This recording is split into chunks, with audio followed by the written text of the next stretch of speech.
Setiap hari kita keluar rumah kita. Orang-orang juga keluar dari rumahnya. Anak-anak juga berangkat ke sekolahan. Besok mereka akan melakukan itu lagi. Terus rutinitas yang dikerjakan oleh manusia. Ada yang ke pasar, ada yang ke kantor, ada yang ke pabrik, ada yang di jalanan. Semuanya mencari apa? Mencari uang, mencari harta. Allah telah menanamkan di dalam jiwa kita kecintaan kepada harta.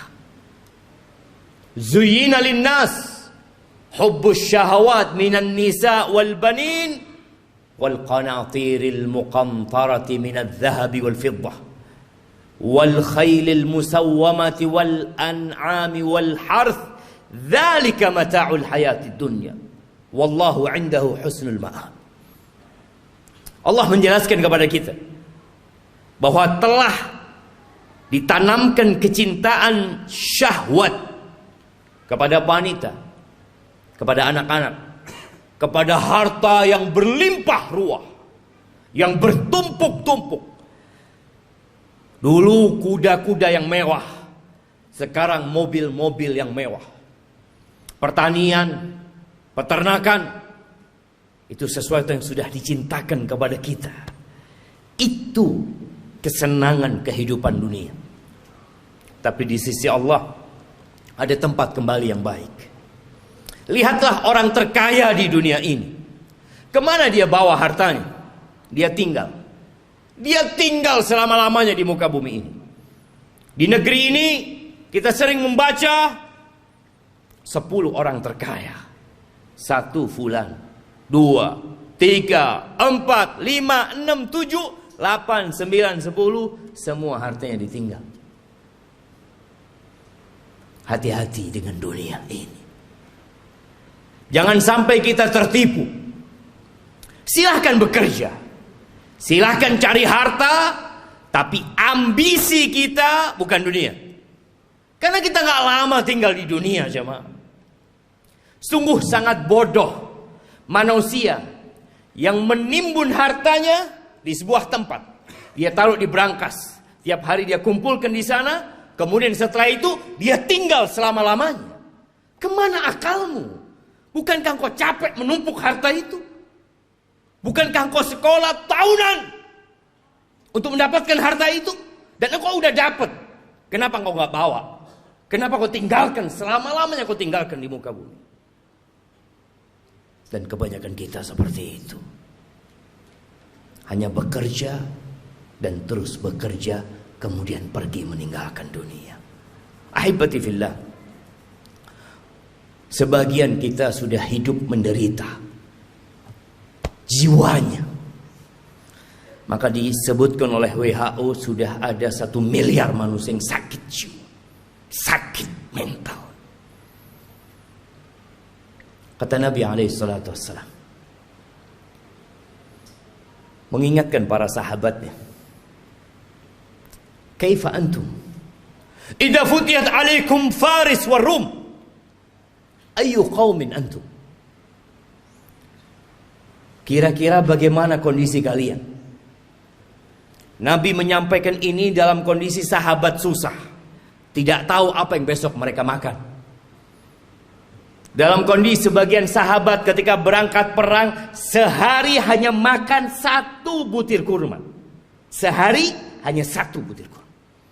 Rasulullah SAW menyampaikan ini dalam kondisi sahabat berangkat perang, dalam kondisi tidak ada alas kaki buat mereka. Sampai kuku mereka ngelupas. Nabi menanyakan kepada mereka yang hidup menderita secara harta pada waktu itu, kira-kira bagaimana kondisi kalian apabila Persia dan Romawi ditaklukkan, kemudian harta mereka dibagikan kepada kalian? Ayu qaumin antum.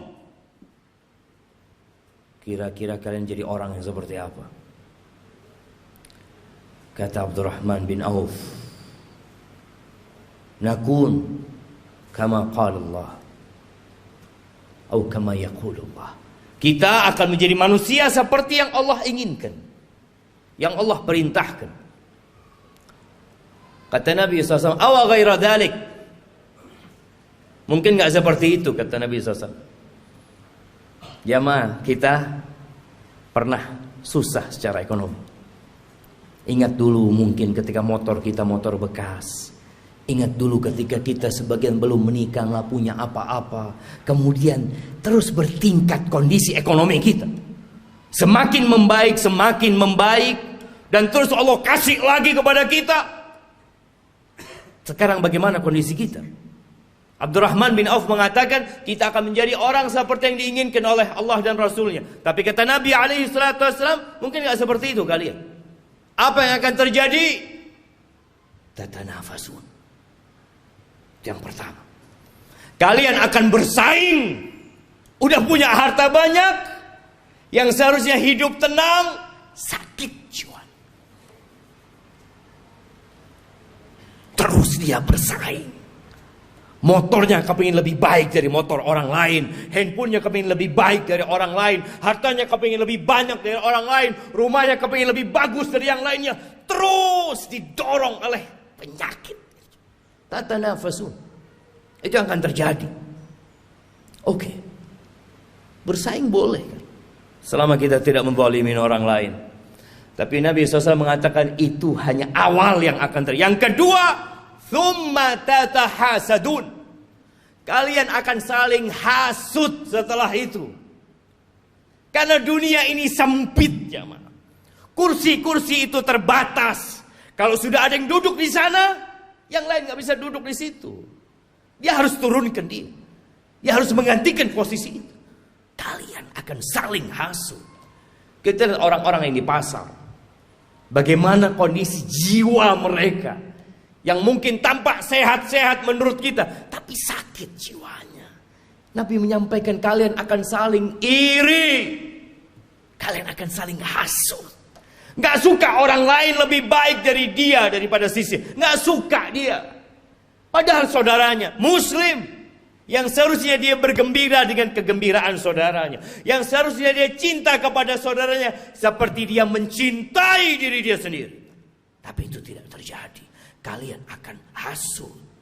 Akan iri. Selesai enggak? Yang ketiga. Thumma tatadabarun. Kalian enggak saling bertegur sapa. Enggak kepingin ketemu. Kalau ketemu sama saudaranya sakit hatinya. Selesai? Belum. Yang keempat. Yang akan dibawa pulang, yang akan dibawa tidur, yang akan dibawa makan, thumma tatabaghadun. Kemudian kalian akan saling membenci. Kalian akan bermusuhan dengan saudara kalian sendiri. Ahibati fillah.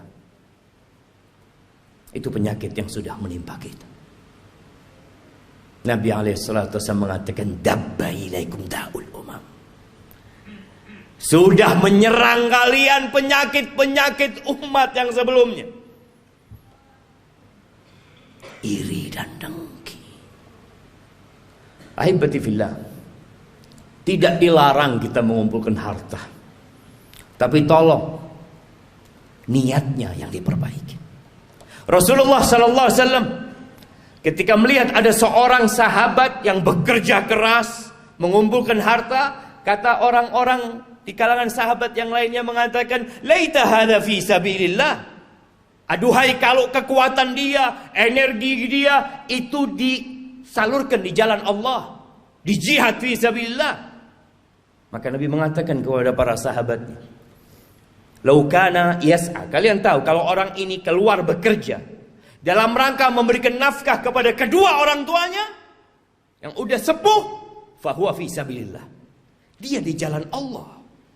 Yang kedua, lau kana kharaj yas'a ala auladin lahu sighar. Kalau dia bekerja dalam rangka niatnya memberikan nafkah kepada anak-anak yang masih kecil, fahuwa fi sabilillah. Dia di jalan Allah. Jangan diremehkan dia bekerja. Yang ketiga, in kana kharaj yas'a yu'iffa nafsah. Kalau dia keluar bekerja dalam rangka menjaga kehormatan dirinya, agar dia tidak jadi benalu di masyarakat, dia tidak menyusahkan orang lain, dia sedang ingin menjaga kehormatan dirinya, nggak ingin minta-minta sama orang, fahuwa fi sabilillah, maka dia pun di jalan Allah. Tapi yang keempat, in kana kharaja yas'a riya'an wa mufakharatan. Tapi kalau dia kerja dalam rangka riya, pamer, dalam rangka berbangga-banggaan dengan harta dia, fahuwa fi sabilis syaitan, maka dia di jalan syaitan. Jangan sampai tiap hari kita keluar rumah kita sedang berada di jalannya syaitan. Bekerja hanya untuk berbangga-banggaan, hanya untuk pamer kepada orang lain.